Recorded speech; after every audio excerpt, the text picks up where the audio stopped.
This is Valley News Live at 10.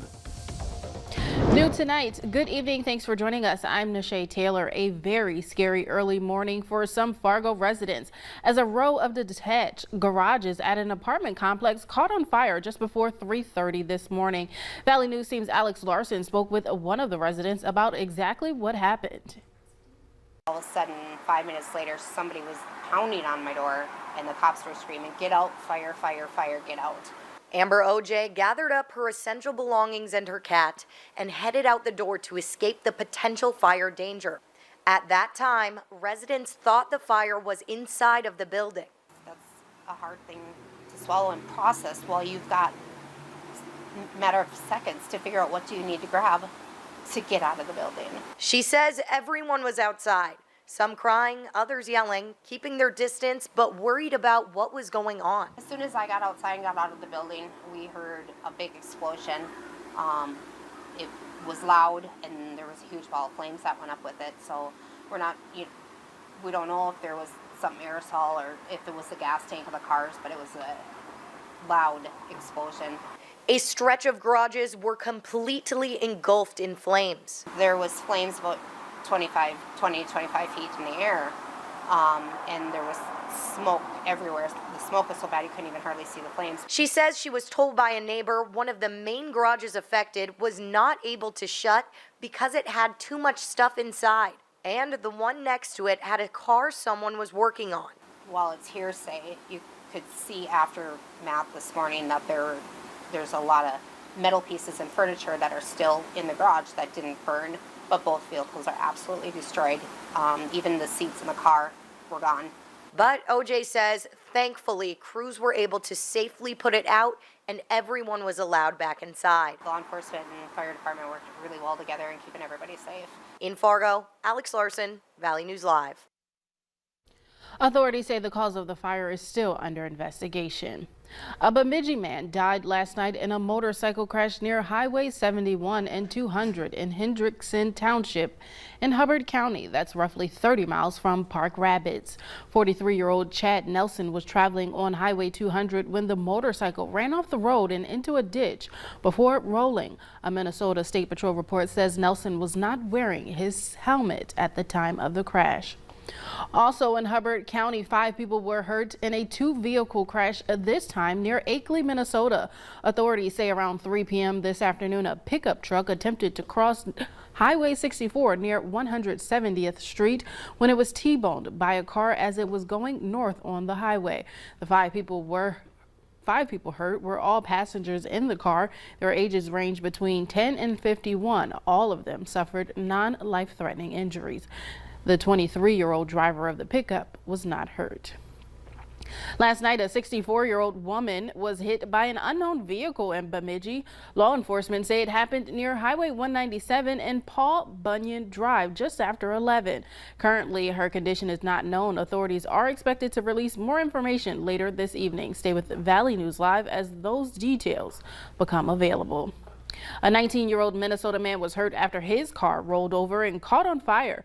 The crash happened around 3:45 yesterday afternoon near the intersection of County Road 34 and 160th Avenue in rural Arthur, which is about 15 minutes north of Castleton. The Cass County Sheriff's Office says the driver lost control before his vehicle rolled into a field and went up in flames. The car is deemed a total loss and the man's injuries are not life-threatening. Well, we had some more rain showers push through the region today. Summer's here now to fill us in on how much rain came through. Summer. Thanks so much, Nashay, and good evening, everyone. Thanks for joining us on this Sunday night. Want to start off with a little time lapse to show that we were fairly cloudy in Fargo, and even here in the metro, we had some passing showers. Some other areas experienced some stronger thunderstorms over the last 24 to 36 hours. And here's a few of the rainfall reports just over the last 24 hours. Ulen area in Minnesota, just under 3/4 of an inch of rain.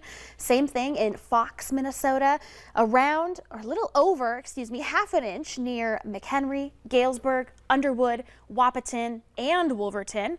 At my house, reference West Fargo, 0.02 of an inch overnight and into early this morning. Just a hair under that in North Fargo at NDSU. All those showers and storms they're out of here. We have high pressure filling into the region tonight, so we're going to see decreasing clouds. Temperatures today, though, Nishay, after a fairly cloudy day, a little cooler than expected, some 70s to low 80s, but don't worry, a warm-up is on the way again. Details coming soon. Yeah, I walked the dog this evening. I was like, it's a little chilly out there. It was a little chilly. Yeah, just a tad. All right, thank you so much, Summer. Severe weather is being reported across the U.S. Wildfires are exploding in size out west, while in Kentucky, the flooding death toll has risen to 28, with dozens of people still missing. Elise Preston reports.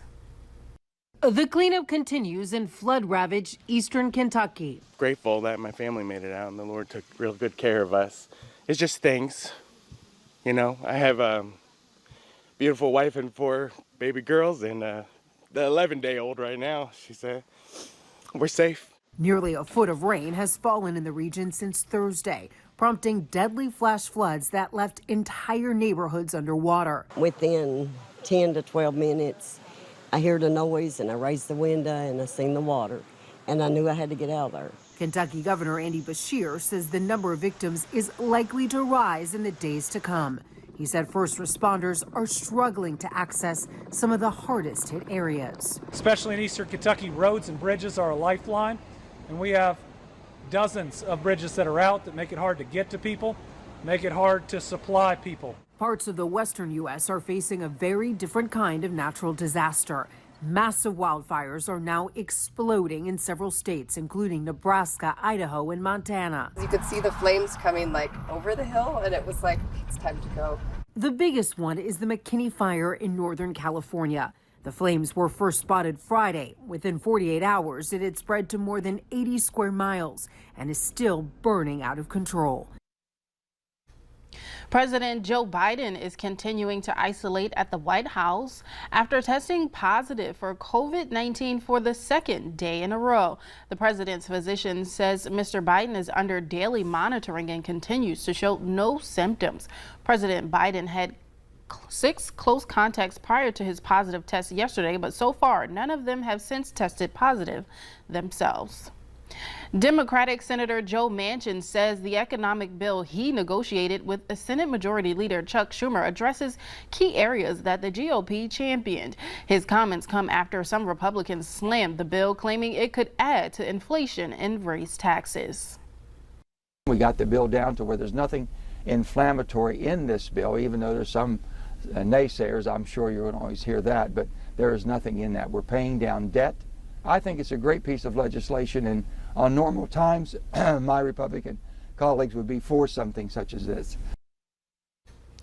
Manchin added that not only does the bill pay down debt, but it accelerates permitting and increases production of energy. Later on Valley News Live at 10, we'll tell you how the heat can impact your mood. And today wasn't too hot. Temperatures a little on the cooler side thanks to cloud cover, but those clouds will be decreasing tonight. Temperatures falling near seasonal, but a little on the cooler side in those 50s. Very similar trend as temperatures dip into the 50s in Grand Forks as well. But we do have more heat on the way and a few chances for some storms. Details coming up next.